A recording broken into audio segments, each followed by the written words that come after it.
Bonjour, monsieur Mathieu.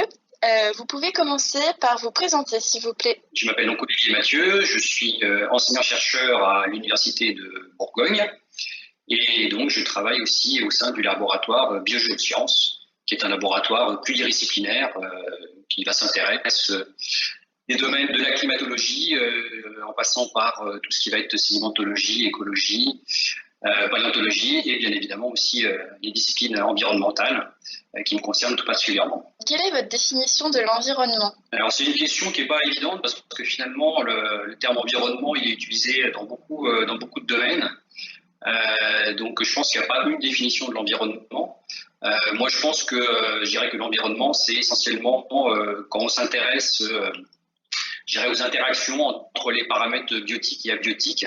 Voilà, c'est comprendre le monde qui nous entoure. Voilà, c'est un petit peu ça que je dirais en termes de définition, mais je pense que voilà, c'est un terme qui est énormément utilisé aujourd'hui, peut-être pas toujours à bon escient, mais c'est en tout cas c'est une discipline à part entière sur laquelle il faut effectivement qu'on doit étudier. Après avoir rappelé quels sont vos domaines de recherche, est-ce que vous pouvez nous expliquer comment votre domaine de recherche s'imbrique dans l'environnement? Oui, alors mon domaine de recherche, il est assez vaste finalement. C'est aussi l'intérêt dans nos métiers, c'est de pouvoir s'intéresser à plusieurs domaines. En tout cas, celui qui se rapproche le plus de la définition de l'environnement, c'est que donc je travaille essentiellement sur l'étude des sols et les processus qui sont associés à ces sols. Typiquement, je travaille beaucoup sur la dynamique des émissions de gaz à effet de serre par les sols, tout ce qui va être flux de gaz à effet de serre, en particulier les flux de carbone.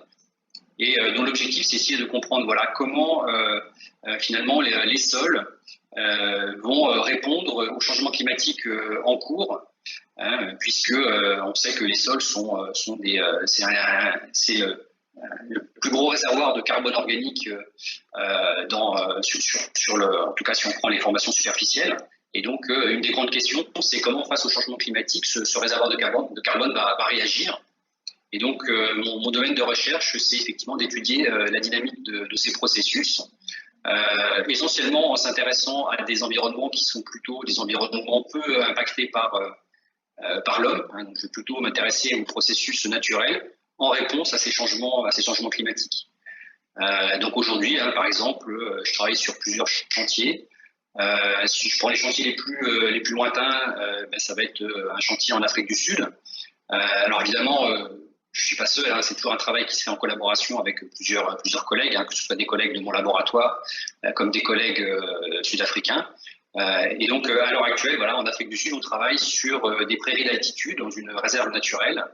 Et on s'intéresse effectivement, encore une fois, à l'impact du changement climatique sur la dynamique des flux de carbone, aussi bien à l'interface entre le sol et l'atmosphère. Donc, ça va être par exemple les émissions de CO2 en provenance des sols, mais aussi toute la partie du carbone qui va être érodée et qu'on va retrouver au niveau de la rivière. Et donc, on va aller regarder au niveau de l'exutoire eh bien, les flux de carbone, aussi bien sur le plan quantitatif, donc quelle est la quantité de carbone qu'on va pouvoir mesurer à l'exutoire, que aussi d'un point de vue qualitatif, quelle est cette forme de carbone. Et on compare ça en fonction d'un état plus ou moins, je dirais, dégradé des sols, soit lié à d'anciennes pratiques de l'homme, soit tout simplement lié au changement climatique. Donc ça, c'est sur le chantier le plus lointain, et puis sur des chantiers plus proches. On a démarré un projet de recherche il y a à peu près 6 mois de ça, c'est assez important. On va comparer l'impact du mode de gestion de la forêt, donc en gros des forêts qui sont gérées classiquement, hein, avec voilà, un abattage de quelques arbres qui sont arrivés à la maturité. Et on va comparer ça avec une forêt qui n'est plus du tout gérée, qu'on appelle une réserve naturelle, pour laquelle depuis 30 ans, il n'y a plus d'intervention humaine dans la forêt. Et donc nous, ce qu'on regarde, c'est la dynamique, encore une fois, des flux de carbone, en particulier des flux de CO2, en comparant ces deux modes un mode de gestion relativement léger de la forêt et plus aucune gestion du tout de la forêt, pour voir quel impact cela a sur ces flux. surtout encore une fois en prenant en compte eh bien, la variabilité climatique qu'on observe à l'heure actuelle. Donc voilà un petit peu les principaux projets sur lesquels je travaille aujourd'hui. Une dernière question. Est-ce que vous pensez qu'aujourd'hui, dans les médias, sur les réseaux sociaux, en cours, puisque vous êtes aussi enseignant, on parle assez de l'environnement? Alors on en parle beaucoup. Je pense que c'est un mot à la mode, hein, le terme environnement, changement climatique. On en parle beaucoup et heureusement, hein, parce qu'il y a à mon sens une vraie urgence de s'intéresser à ces sujets-là. Après, est-ce qu'on en parle toujours comme il faudrait en parler, avec les bonnes questions et les bons enjeux? C'est peut-être un peu plus compliqué. Je pense que, comme on l'a dit, le terme environnement, c'est un terme qui est tellement générique que finalement ça s'applique à plein de domaines de recherche. Et peut-être pour compléter la question tout à l'heure sur la définition de l'environnement, en fait derrière environnement, on peut dire qu'il y a des disciplines comme de l'hydrologie, comme de la climatologie, comme les impacts sur la biodiversité, etc. Donc, je trouve qu'on en parle quand même pas mal, même si voilà, la crise sanitaire qu'on traverse à l'heure actuelle a peut-être mis un petit peu de côté cette question environnementale, mais si on revient finalement un an en arrière, il y avait quand même des mouvements, en particulier des mouvements au niveau de la jeunesse, qui, à mon avis, avaient cette prise de conscience qu'aujourd'hui, voilà, l'environnement, c'est le milieu qui nous entoure.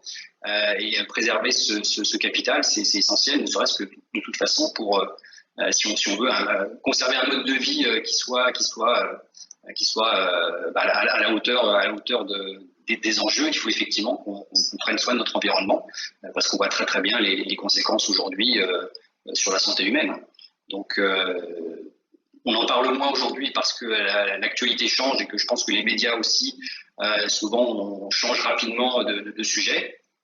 Mais les enjeux sont toujours là, en tout cas. Merci beaucoup.